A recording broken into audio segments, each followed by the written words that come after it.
నమస్తే, welcome to పూరా local. నేను మీ సంపత్ కుమార్. జనసేనాని పవన్ రూట్ మార్చారు. తెలంగాణలో కొద్ది రోజులుగా పవన్ కేంద్రంగా కీలక పరిణామాలు చోటు చేసుకుంటున్నాయి. పవన్ సైతం ప్రొఫెసర్ నాగేశ్వర్ వ్యాఖ్యలపైన స్పందించారు. ఆ తర్వాత ఆయన పైన కేసులు వద్దని సూచించినట్లు వెల్లడించారు.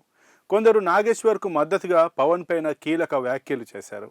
ఈ సమయంలోనే పవన్ జూన్ 2వ తేదీన తెలంగాణ ఆవిర్భావ దినోత్సవం వేళ కీలక నిర్ణయం తీసుకున్నారు. తెలంగాణలో పార్టీ బలోపేతంపై జనసేన అధినేత AP deputy CM Pawan Kalyan ప్రత్యేక దృష్టి సారించారు. రాష్ట్రంలో పార్టీని మరింత విస్తరించేందుకు ఆయన వ్యూహాత్మకంగా అడుగులు వేస్తున్నారు. ఈ నేపథ్యంలో జూన్ 2న తెలంగాణ జనసేన కీలక నేతలతో పవన్ కళ్యాణ్ ప్రత్యేకంగా సమావేశం కానున్నారు. ఈ సమావేశంలో తెలంగాణలో పార్టీ ప్రస్తుత పరిస్థితి, భవిష్యత్ కార్యాచరణ, ప్రజల్లో పార్టీని మరింతగా తీసుకెళ్లే మార్గాలపై చర్చ జరిగే అవకాశం ఉంది. ముఖ్యంగా గ్రామ స్థాయి నుంచి నగర స్థాయి వరకు పార్టీ నిర్మాణాన్ని బలోపేతం చేయాలని పవన్ భావిస్తున్నట్లు సమాచారం.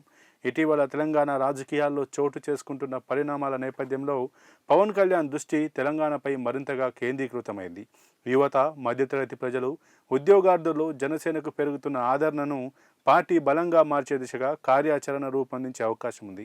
త్వరలో జరగనున్న గ్రేటర్ ఎన్నికలను దృష్టిలో పెట్టుకుని హైదరాబాద్లో పార్టీ స్థాయిని పెంచేందుకు ప్రత్యేక ప్రణాళికలు సిద్ధం చేస్తున్నట్లు తెలుస్తోంది. భవిష్యత్ అసెంబ్లీ ఎన్నికలను కూడా లక్ష్యంగా పెట్టుకొని ఇప్పటి నుంచే బూత్ స్థాయి బలపరిచే పనులపై పవన్ నాయకత్వం దృష్టి పెట్టింది.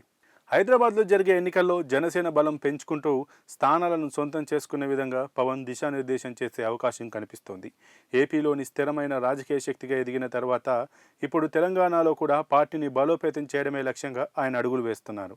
ఇందులో భాగంగానే ఈ సమావేశం ఏర్పాటు చేసినట్లు పార్టీ నేతలు చెబుతున్నారు.